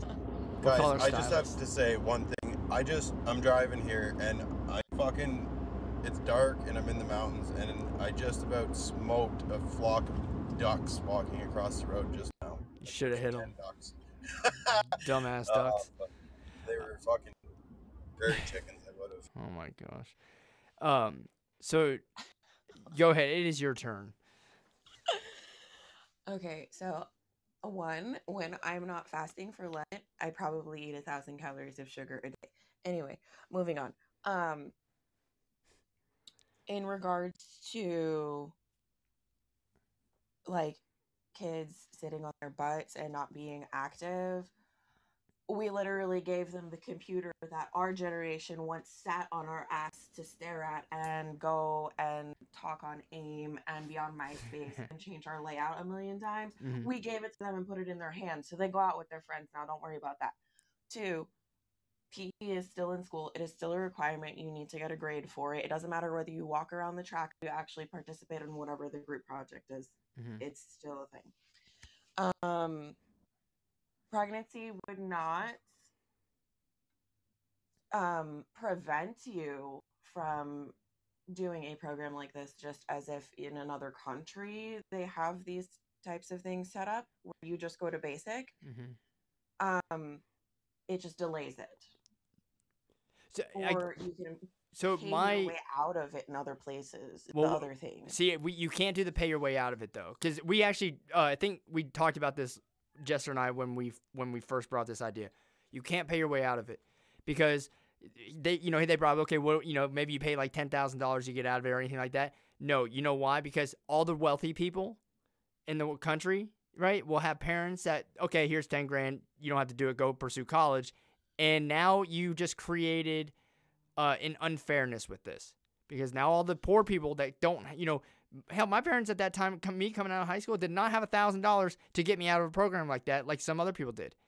And that's not necessarily fair. A lot of so places, yeah, you can though. Like that is a thing. Like my father did not go to the military, but the rest of the men in my family that are overseas did go to their basic training. And my cousins, like they went to school first, and they were, you're allowed. You go to university first. After that, right to the military you go. And I'm all for this type of program. Like, I think it's very beneficial, and I don't necessarily think that it's beneficial in like the malicious sense as much as I do as for like structure and home life building and just general life things. So I don't want to like come off as I'm against it. However, I think that certain things like that, nobody's gonna give a shit. They're gonna drive without their license. They're gonna drink and do whatever they want, like just like they do now. they smoke pot, they do coke, they do whatever the hell they want. So, you know, in that sense, it's a thing. Also, I think that maybe something that would be beneficial when you complete the program is you have like free healthcare kind of a situation, and that's sort of a big deal. And I mean, it kind of doesn't sound like that big of a deal, but it really is. Like, to me, I would be more apt to go and not prevent myself from going if somebody was going to be like, you're covered for your insurance if you go through this program until you're, you know, whatever, like for the next like 25 years or so, something like that. I see. Wait, I don't that's think too one. much. Yeah, I don't think 1 year. I think of that's you, too much for 1 year of service. Yeah. Now, if you want to say we do that for everyone that goes and serves combat tours, you know, and has a 4-year stint in the military, we can talk about that, but not 1 year service where you give everyone free health care, because it would be so expensive for one. So what if you did this though, Michael? But what if you did? And everything is like equivalent to. Hold on. What if you did 1 year access to VA benefits after you would leave the 1 year program? I'm fine with that. Yeah. And the thing about it is, how we talked about before, Michael, the incentive for people staying in the military would be the re-enlistment bonuses that they would get to go back in. I mean, you're already in this program, you're already there, you're already trained through AIT. So we would give that incentive, like, look, we already got you trained, we're willing to offer you this to stay in, it's up to you, blah, blah, blah. They get a year to decide. Then the offer goes off the table and they don't get that bonus. They could still come back years later and rejoin the military, but you have 1 year to make a decision. Maybe you go out, you get a trade skill, maybe you go get a different job in the meantime, maybe you want to invest in something, but in that year's time, you have VA benefits for 1 year and then it expires. That would be a good incentive. I could see that being a good part of this program. The thing about that, though, is if you're in that position to spend a year, what are you doing in that year? Are you working a job in the military, or are you at home like a National Guard? No, you're or working. Army Reserve? You're working. Okay. You're working. Now, see, if you do that and you have somebody who is in the military, they would have to rewrite the VA law. Because of the fact that if you have a service-connected disability of any kind, you have to be able to be treated for the rest of your life for that. So I brought this up. I brought this up earlier on. Let's say you're going through basic, you get hurt, you hurt your back, and it, you know, physically, you know, disables you in some form for the rest of your life. Now you have a lot of people, because that happens already, right? It's just normal. Oh, yeah. But now you have a lot more people, just because of the sheer numbers that you're putting through this, that you're going to be on the hook for. So it is something that you have to weigh. And that would come back to hurt, you know, like, so again. That could hurt a lot more things than just the VA facilities. That could also hurt the fact that people would not want to have that around anymore and vote it out, because they're not being covered properly for the contract they're signing. But when you go into the military, you sign a contract, and in that contract it says that if you get hurt while on active duty, you will be taken care of. Now, you have to fight for it like hell to get it, but once you got it, it's yours for life, because that's the way the law's written. They would have to rewrite the law, which would probably screw up a lot of other people who are already being paid disability for something like 10% for hearing loss, or 5 or 10% for a severely broken ankle that's been healed up but still doesn't perform well. Yeah. Do you cut those people off after a year and say, no, you don't get no more benefits? Yeah. You can't do that. And again, look, this is just an idea, right? It's not Well, perfect. It's not. We're just weighing on what it would look like. I'm just trying to show you what would happen. Yeah. With what's going on currently. Yeah. Because and I brought that up. If you're taking medication, you have to pay a copay if you're under a certain percentage of disability. Yeah. So you pay a copay. You pay a copay for your doctor visit, which is very little. It's not very much at all, considering some of this stuff can cost thousands of dollars. But then you also look at the fact that if you're going to have a draft, it has to be all the different spectrums of our society. As far as if you're a senator's son, you gotta go. No, that's what we If said. you're That's a the first thing. congressman's son, you gotta It- go. Well, so yeah, hold we on, don't Raccoon, discriminate at all. this is not a draft. Yeah. This is a mandatory service. So there is a difference here. Yep. It's the same thing. It's the same. Well, no, if it's mandatory, really who's it not. mandatory for? No. 'Cause a draft is assuming we're taking people to send them to war. Not necessarily. And to increase military forces. This is more of a trying to remold society to make the United States military stronger, to make citizens more healthy, to reduce cost in other areas, and to give people a fighting chance at life. As soon as they get out of high school, they go to this program, they develop a skill set, they get out of mommy and daddy's basement, they learn life skills, they learn financial skills, they aid and support the military, they reduce local and state costs. That's the big factor. And then the big thing is that Michael referenced earlier is that when these people are coming through that program, you're able to pick the cream of the crop for different jobs you want people to go into. And it's way better. It's way better in this sense. Right now we have the ASVAB. That's what tells us what people are capable for. Getting them into this program and seeing, wow, this guy is really good at this. He's really capable of doing this. He's loving the atmosphere here. We could put him into this job and he would do very well. Hey, we're not going to offer a sign-on bonus for everybody that has a pulse, but if you're good at what you do, these sign-on bonuses could be merit-based. Therefore, you're getting a better person in that MOS, and not only are you getting a better person in that MOS, but you're also reducing wasted taxpayer money to offer a $10,000 sign-on bonus for someone that's going to suck at that job or be lazy or decide, that they're not going to stick around and make a career out of the military. Yeah, but that's already happening now.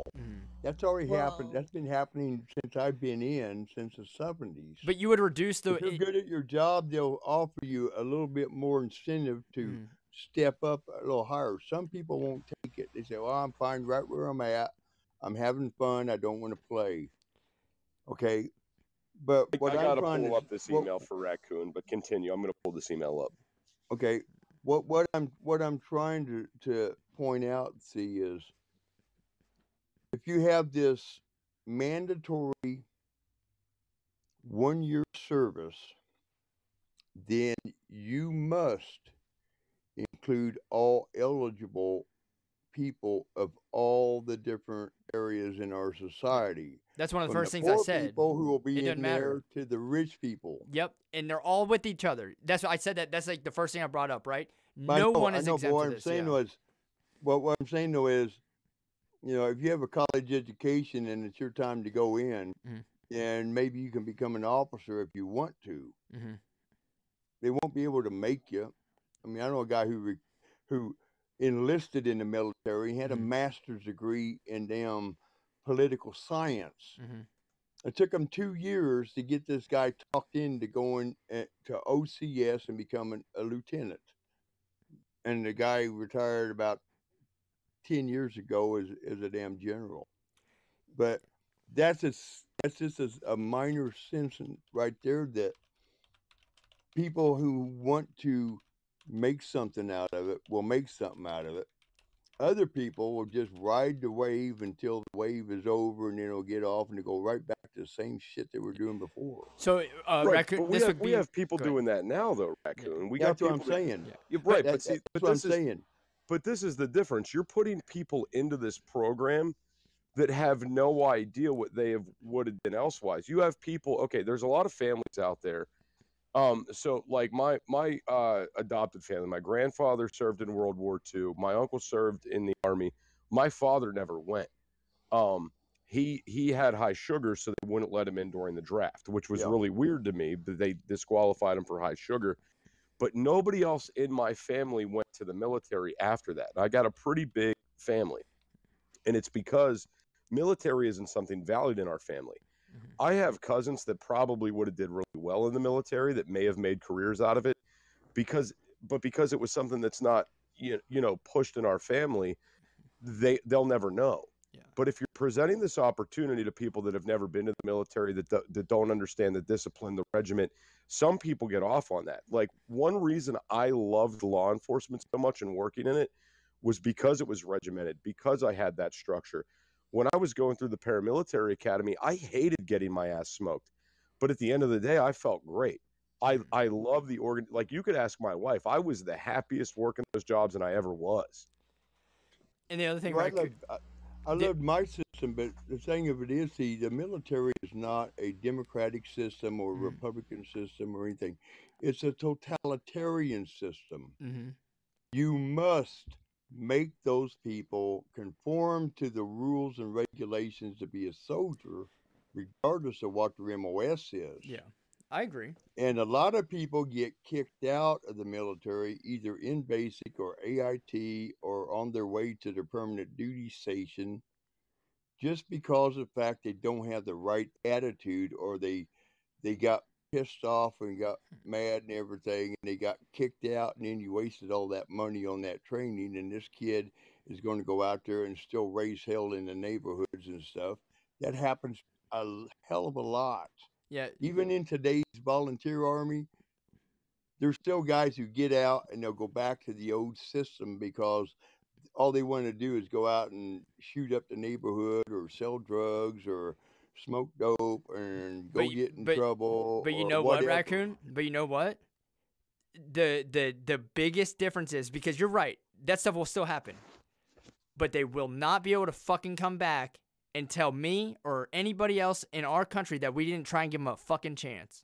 All right? Or that they didn't have the same fucking opportunity as everyone else. Because going back to this is a 1-year extension basically of high school. Okay? It's not later when they want to go. No, it's literally once you graduate from high school, or if you drop out of high school. And if you drop out of high school, it should be 2 years mandatory. But if you finish high school, it's the 1 year right afterwards. It doesn't fucking matter if you're the president's kid. Okay? You get no special treatment at all. Okay? And you won't need to be protected if you're the president's kid because you're in the military and they're protecting you. Poor, broke, anything, right?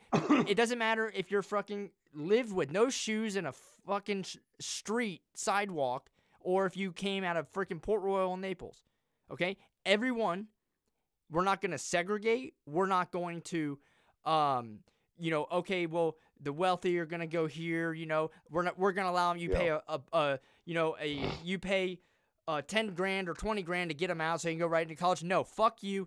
You have to go do this.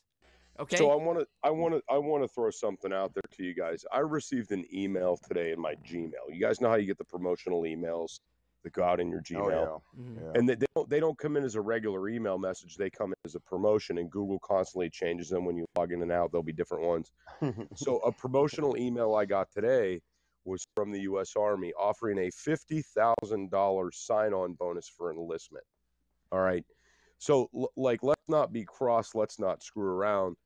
They are trying. If the military's going out there and offering a $50,000 sign-on bonus, I remember back when I was considering going into the military, the best they were willing to give me was 10. Okay, and you guys know that comes in pieces. Well, it comes in pieces and it's taxed to death. Well, Raccoon, that was back, before they had Humvees and they were riding, T-Rexes and Bronciosauruses. That was way back in the day, bud. Actually, we had just started using Jeeps back then. All right. So anyway, what I was getting at with this is, if the government is willing to throw out $50,000 on a sign-on bonus for someone that could potentially suck ass at what they're going to do, okay? Because once you sign that contract, it doesn't matter how shitty you are at your job or how much of a pain in the ass you are. As long as you're performing and you're not fucking up, you're going to end up getting that money. But the reality is, we could invest that $50,000 into getting these guys trained up fresh out of high school. Then we could make the determination at that point, are these people worth keeping around? And if they are, great, let's offer them a little bit more and let's keep them in here. I mean, Matt, so Raccoon, here's a good thing. Say that you go in for this and your AIT is becoming a welder. And I just speak on this because I was a welder, right? So you get somebody in, the MOS for a welder is 44 Bravo in the Army. So you get them in there, they go through this MOS, they go through the training through their AIT, and some guys might suck at it, some guys might be really good at it. All right. So the guys that are really good, we offer like, hey, if you want to stay in this MOS, we'll give you another 20 grand, but you got to re-enlist for 5 years. You got a year to think about it and get back to us. Right. But if it's someone that sucks and they're not that good and they don't meet the merit requirements, they don't get offered that bonus. And then you could weed these people out. Like, hey, you could come back in for this MOS. You're not real good at it, so you're not going to get the bonus. Maybe they want to stay in the military, but they go for through a different AIT when they re-enlist.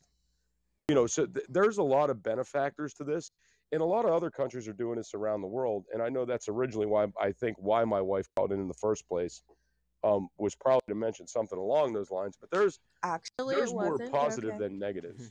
Oh no, okay. So what was it? I'm sorry. Well, I mean, a little bit of a part of it was that just because like it's kind of like a speaking from experience standpoint. But the other part was like the incentives and how you guys were saying about like pregnancy and this and that and whatever. And when I didn't know what you were talking about, I'm like, what is going on? So the pregnancy thing, I said that like people would go and get pregnant to avoid going into this service, because would it not be difficult, especially someone who's that young, like a woman who just had a baby in high school, to take her away from that child? Because that child would still be young at that point, right? And not everyone has a parent that can take care of the child where they're gone, because they're going to a boot camp for the first 12 weeks. So that's where they do that, Mike, now in the military when women get pregnant and they're single. But what do they do? Women who are married. What about before she ships out, though? What about before she ships out? If she gets pregnant before she ships out to go to the military, that's what I'm saying. They don't run into that. That's constantly monitored. Yeah, and so you go in for a checkup, the first thing they're going to do is have you pee in a bottle. Yeah, and if you're pregnant, then they're not going to let you go, right? They make you non-deployable, and if you're already overseas when it shows up, they send you back or they keep you. I'm talking about before boot camp. I'm talking about before boot camp. I'm talking about before boot camp, Raccoon. And before boot camp, yeah, if you're pregnant, you won't go because the stress will kill the baby. Exactly. So what I'm saying is you will have people that are getting pregnant to avoid this program. Yeah. Personally speaking, from being pregnant 2 times, I would not want to be pregnant to avoid something. I would go and I would run some laps. There are people that oh no. That's you though. There are people that go and get pregnant for benefit, for money too. Spend a year trying to get over whatever it is. I mean, if you're pregnant for a year or for 9 months and you deliver a baby, okay, or if you're going through basic and have to spend a year, I mean, you still spent the same amount of time. Which way would you have not wanted to do it if you had the choice? And it would probably be not get pregnant, and go do your time and get a few benefits. They'll probably reward you. Okay, so I want to throw something out there that's a little different to my wife, because I want to give you guys a depiction of kind of who she is. So we went to the hospital when my wife was in labor. They sent us home. They said she wasn't in full-blown labor yet. Okay. So I had a contract with a company. I built sign frames for, aluminum sign frames, when I had my welding company. She's in active labor. And, I'm like, are you ready to go to the hospital? She goes, no, don't you have a job to finish? And I said, yeah, I do. So she came out with me and helped me finish the job in active labor to grab a check before we went to the hospital. So you do have females that have a very different mindset. My wife is a very fucking strong woman. I got to throw that out there. And you do have women out there that are like that. So I'm not saying this applies to everybody, but you are going to have women that do end up getting pregnant accidentally that would still want to go through this service. I mean, yes, the conversation and the topic is women getting pregnant to get out of it, but you are going to have women that get pregnant that are still going to want to do this, and that's something we haven't even touched on. I think we're focusing on the pregnancy thing. It might even be in the basic training part of it when they do get pregnant. You can get pregnant in basic? How do you do that? You can. You meet boys in basic because you have sex, Michael. That's where babies come from. Hold on. In the Marine Corps, they don't have, because we're talking about Marine Corps type boot camp here, so they would be boys only. You give them 24 hours. No. You give them a 24-hour leave. Let me tell you something. You got a damn good chance of having some girls in your training platoon going to come up positive. You get leave during boot camp? You get a day. Yeah. So in some cases, yeah. 24 hours, a lot of shit can go by, man. Well, then don't give him the 24 hours. Just give him a 24 hours on base or something. You stay. I mean, granted, though, when you're talking about just getting out of high school, like, no, I shouldn't say no girls. The vast majority of girls don't plan to get pregnant, don't want to have a baby in high school. Like, that's so much difficulty right there as it is. Like, trying to graduate, getting stuffed into another program with a bunch of other pregnant teenagers. And then, you know, like, it's just a mess. Like, it's messy. I think we're pointing out the pregnancy deal because we were just trying to think of how people would try and avoid doing this, right? And that was just one that came up. So it's not like that's the only thing. I want to throw something out there. Stylist was of legal age when I knocked her up. I just want to throw that out there because she mentioned all this high school stuff. So I want to put that on. I didn't knock her up until she was older. Hey, Doomsday. Legal in which country? This one, Raccoon. US of A. So, but no, God, I had another point I wanted to make about this, but you fucked it. You guys all fucked it up for me. I'm sorry. I digress. So Class 1 asked if he said this is new to him. He said, is this something the government is considering? Fuck no, they're not considering it. It's something that came up the other day. Some countries do a form of this, and so we just had the idea of having a discussion around this. And Class 1, me and Michael are working on the bill for this as we speak. Yeah. The problem is the majority of people would not support this. It would take money out of their pockets if they had to do that. Yeah. This of is course, something they would probably reap it. They would probably reap the money back over time through the military war machine because everybody's making equipment for the military. Yeah. So, guys, we have a 2-minute warning. We have a 2-minute warning that keeps popping up on my thing here. So, yep. We're gonna go ahead because I am doing a Facebook Live and we're gonna cut it. I don't know if Jester will probably do a show after this and continue this. Well, yeah, I can. I want to do something real quick though, Michael. If you don't mind, and I never do this, but I'd like to do this tonight. Yeah. I'd like to plug my show. If you don't mind. Definitely. Go ahead. No, for sure. All right. So everybody out there that's listening on the Facebook or wherever else Michael Key is possibly streaming right now, I would love you guys to check out my show. It's called It's Doomsday Podcast. It can be found on all major podcast platforms, everything from Apple Podcasts to Google Cast, Spotify, and in between. So look for us, and if you want to participate in the lives like you're doing right now, hearing us talk, you guys got to jump over to the Podbean app and come in here and join us. Yep. And I apologize for not allowing you to do that earlier, Jester. You do a good job of promoting mine, but I apologize. It's good. I never asked to do that. I never do, but I also don't participate this much in shows either. No, you're good. I was wanting to. So before the show, I was like, okay, I want Jester to actually come on and plug a show too, and because he always is letting me do it, and so that's my fault. But I'll also put a link to your show and the name of it in the description, especially on YouTube and stuff, so they'll see it there as well. But we're about to run out of time. Thanks, everyone, for participating. And Eric does do a great job at plugging the shows in as well. But, yeah, if Jester's starting a show, we'll go see you over there. So anyone that is watching, go check him out. Thanks, guys. I'll be getting on it in about 5 minutes. I got a couple things I got to do, and then I'll be starting one up here. So about 5 minutes. All right. Sounds good. Thanks, guys.